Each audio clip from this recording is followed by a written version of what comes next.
ఈ ప్రొద్దుటూరు నియోజకవర్గం గడిచిన 26 నెలలుగా గంజాయికి మొదటి స్థానం, మద్యపానానికి మొదటి స్థానము, జూదానికి మొదటి స్థానం. ప్రజలారా, ఈ దుస్థితికి, మన ఊరిట తయారయ్యేదానికి, మన పిల్లలు నాశనం అయ్యేదానికి, మన సంసారాలు భార్యాభర్తలు సక్రమంగా ఉండకుండా సంసారాలు నాశనం అయ్యేదానికి, మనకు ఆర్థిక విధానం నాశనం అయ్యేదానికి కారణం స్థానిక శాసనసభ్యుడు నంద్యాల వరదరాజిరెడ్డి ఈ తెలుగుదేశం పార్టీ ప్రభుత్వాన్ని ఏర్పాటు చేయడం. మరి పోలీసులను కూడా అడుగుతా ఉన్నా, నేను ఎక్సైజ్ డిపార్ట్మెంట్ కూడా అడుగుతా ఉన్నా, సమాధానం చెప్పాలయ్యా మీరు. నిజంగా గంజాయిని నియంత్రించేదానికి ఎవరు అడ్డుపడతారు? ఎవరు అడ్డుపడతారు? నేను అడ్డుపడతానా? వరదరాజిరెడ్డి అడ్డుపడతాడా? అడ్డుపడడు. మద్యం అమ్మేదానికి ఆపాలంటే వరదరాజిరెడ్డి అడ్డపడతాడు. కారణం, బెల్ట్ షాపులన్నీ వాళ్ళే అమ్ముతున్నారు కాబట్టి, బ్రాందీ షాపులు వాళ్ళే ఉన్నారు కాబట్టి దానికి అడ్డపడతాడు. గంజాయి అమ్మేదానికి ఆయన అడ్డపడడు, నియంత్రించాల్సింది అంటాడు. మరి ఎందుకు నియంత్రించలేకున్నారు? నియంత్రించాలని చెప్పే పెద్ద మనిషి వరదరాజిరెడ్డి నియంత్రించాలని మాటలకే పరిమితమవుతాడు తప్ప ఫలితాన్ని సాధించడంలో ఆయనకు ఆ సామర్థ్యం లేదు. నీకు ఆ సామర్థ్యం లేదా? నీ పోలీసు అధికారులకు ఆ సామర్థ్యం లేదా? ఎవరికి లేదు సామర్థ్యం. మాకు కావాల్సింది ఫలితం కావాలా, మాకు కావాల్సినది మా బిడ్డల భవిష్యత్తు కావాలా. మద్యము, గంజాయి ఎంత వేగవంతంగా నియంత్రిస్తే అంత మంచిది పోలీసు అధికారులారా. స్థానిక శాసనసభ్యులైన వరదరాజిరెడ్డి గారికి కూడా చెప్తా ఉన్నా, లేదంటే గంజాయి మీద, మద్యమే ఏరులే పారేదాని మీద మేము చాలా కఠినమైన వైఎస్ఆర్ కాంగ్రెస్ పార్టీ నాయకత్వంలో ప్రొద్దుటూరు నుంచి నేను, మా వాళ్ళము చాలా కఠినమైన నిర్ణయాలు తీసుకుంటాం. మీరు చేయాల్సిన పని శివాలయం సెంటర్లోకి మేము వస్తాం. బెల్ట్ షాపుల మీద, మద్యం షాపులు తెరిచి పెడితే దాడులు కూడా తెగబడతాం. గంజాయి ఎక్కడ దొరికినా తీసుకొని పోలీస్ స్టేషన్ల కాడికి వస్తాం. ఆమరణ దీక్షలు చేసేదానికి కూడా సంసిద్ధపడతాం, దీన్ని నియంత్రించేదానికి.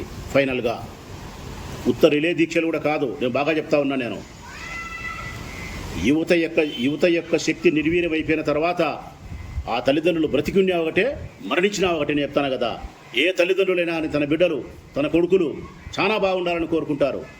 వారు ఒక బాధ్యతగా ఉండాలని కోరుకుంటారు. ఒక వ్యాపారం చేయాలా, ఉద్యోగం చేయాలా, 10 రూపాయలు సంపాదించాలా, పెళ్లి చేసుకోవాలా, పిల్లలు కలగాల, వంశం అభివృద్ధి కలగాల, సంతోషంగా ఉండాలని కోరుకుంటారు.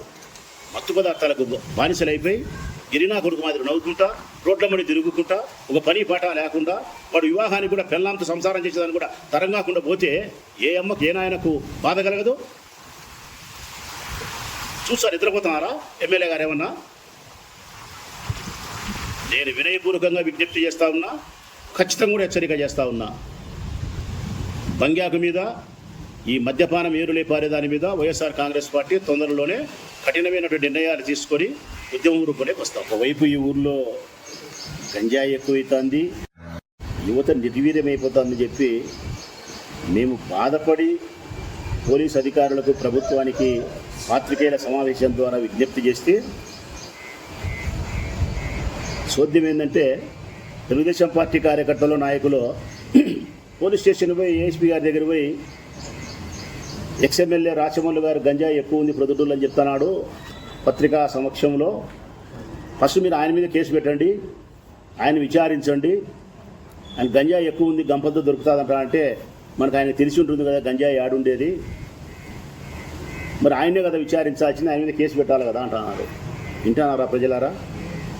మీ పిల్లల యొక్క శక్తి నిర్వీర్యమైపోతూ ఉంటే, మీ పిల్లలు గంజాయికి బానిసలైపోయి ఎందుకు తరం కాకుండా పోతూ ఉంటే, ఓ తండ్రిగా నేను బాధపడి మీ పక్షాన నేను మాట్లాడితే చెప్పినందుకు నా మీద కేసు పెట్టాలంట. గంజాయి ఎక్కువ ఉందిరా మగడా, పాడైపోతుందిరా అని చెప్పినందుకు నా మీద కేసు పెట్టాలంట, నన్ను విచారించాలంట. ఎంత వీళ్ళు బరితెగించిపోయినారు, అధికారం ఉందని చెప్పి ఎంత అహంకారంతో వీళ్ళు ప్రవర్తిస్తారో ఒకసారి మీరు ఆలోచన చేయమని కోరుతా ఉన్నా. నేను పోలీసులు నన్ను విచారిస్తే ఏముందబ్బా, మీ తెలుగుదేశం పార్టీ వాళ్ళగా చెప్తాను, ఈరోజు కూడా చెప్తానా, గంపలతో కాదు పొట్టుజొల్లలతో ఉంది. పొట్టుజొల్లలతో ఉంది ప్రొద్దుటూరులో గంజాయి. చెప్పినా కదా, ఐస్ క్రీమ్ అమ్మే చోట పిల్లలు గాడ అమ్ముతున్నారు, చాక్లెట్లు అమ్ముతున్నారని చెప్తానా, ఏడ చూసినా దొరుకుతుందని చెప్తానా. పొట్టుజొల్లలతో ఉంది. నాకేం అభ్యంతరం లేదు, నేను ఆ మాట వెనక్కి తీసుకోవడం లే. నేను చెప్పిన మాట మరుసటి రోజే పోలీసులు గంజాయి పట్టుకున్నారు. ఆ మరుసటి రోజే మళ్ళా 2 సార్లు పట్టుకున్నారు. నిన్న మళ్ళా పట్టుకున్నారు. చాక్లెట్ రూపంలో ఉంటే ఎవరో మహారాష్ట్రుడు ఎవరో అని చెప్పి నేను స్టేట్మెంట్ ఇచ్చిన మరుసటి రోజే పట్టుకుంటున్నారు. దీన్ని కొట్టిన మీ తెలుగుదేశంలకు తిరిగి రావడం లేదా? నిజంగా పోలీసులు నన్ను కనుక్కోవాలనుకుంటే భారతదేశంలో ఉండే ఏ పౌరునికైనా ఒక అధికారం ఉంది. ఎక్కడైనా మన ఊరిలో మనకు తెలిసిన ప్రాంతంలో అసాంఘికమైన కార్యకలాపాలు జరుగుతాయని చెప్పి పాత్రికేయ సమావేశాల ద్వారా ప్రభుత్వం దృష్టికి, అధికారుల దృష్టికి తీసుకుపోయే హక్కు ఉంది. నేరుగా నేను పాత్రికేయుల సమావేశం పెట్టకుండా డిఎస్పీ గారి దగ్గరికి పోయి డిఎస్పీ గారికి ఫోన్ చేసి పలానా చోట గంజాయి అమ్ముతున్నారు సార్, పలానా చోట బెల్ట్ షాప్ తెరిచినాడు సార్, మీరు పట్టుకోండి అని చెప్పే అధికారం నాకే కాదు, ఈ ఊర్లో ఉండే ప్రతి మనిషికి అధికారం ఉంది. అది నేరం కాదు నాయన. దాన్ని కేసులు పెట్టమని చెప్పరు, దాన్ని విచారించడం అన్నారు, ఇన్ఫర్మేషన్ సేకరించడం అంటారు పోలీసు వాళ్ళు. ఈ పౌరుల ద్వారా ఇన్ఫర్మేషన్ సేకరించడం. ఇంకా కరెక్ట్గా చెప్పాలంటే నాకు బహుమతి ఇవ్వాలా చెప్పినందుకు పోలీసు వాళ్ళు. నాకు బహుమతి ఇవ్వాలా ప్రకటిస్తుంటారు పోలీసు వాళ్ళు. పలాని దొంగ ఆసూయికి చెప్పితే నీకు ₹1,00,000 బహుమతి, పలాని మద్యం నకిలీ తయారీ పట్టించే నీకు బంగారు చెప్తుంటారు కదా. మరి నేను చెప్తానా? నేను చెప్పమంటే అడ్రస్లు కూడా చెప్తా. మట్కా ఎవరు, మంది ఎవరు, బెల్ట్ షాపులు ఎవరు, బంగ్యాక్ ఎవరు, నాకు ఇవ్వండి బహుమతి. మాకు ఇవ్వాల్సినటువంటి అవార్డు రివార్డు పోయి మమ్మల్ని విచారించాలా, మమ్మల్ని కేసులు పెట్టాలా అంటే గన అంటే ఈ ఊర్లో యువత అంతా కూడా సర్వనాశనం అయిపోయినా తెలుగుదేశం పార్టీకి సంసిద్ధమే. మీరు మటుకు లెక్కలు సంపాదించుకొని బాగుండాలా, మీరు మటుకు పిల్లలు చేసుకొని పిల్లలు కలిగి సంతోషంగా ఉండాలా. ఊర్లో ఉండేవారి ఇంకొక పిల్లలు మాత్రం సంసారానికి కూడా తరం కాకుండా కాపరు పట్టిపోవాలా. మీకు ఓట్లు వేసినందుకు ప్రజలు కొట్టుకుంటున్నారు, నోటికి తలకు కొట్టుకుంటున్నారు.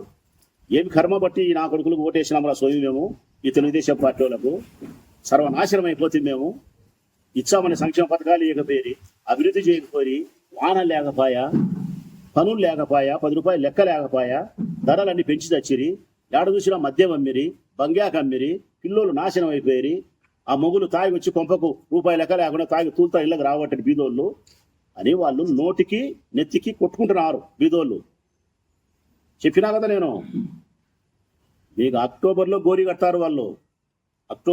కడతారు మీకు. స్థానిక సంస్థల ఎన్నికల్లో తెలుగుదేశం పార్టీకి చిన్నదినం చేస్తారు అక్టోబర్లో. 2029లో తెలుగుదేశం పార్టీకి పెద్ద దినం చేస్తారు 29లో. రాసి పెట్టుకోండి. ఇది 100కు 100% ఇదే నిజం. ఇందులో ఏమీ మార్పు లేదు. తొక్కులాడాకండి. అధికారం ఉందని చెప్పి నెత్తికి అహంకారం ఎక్కి ప్రవర్తించే మిమ్మల్ని పాతాళానికి తొక్కేస్తారు ప్రజలు.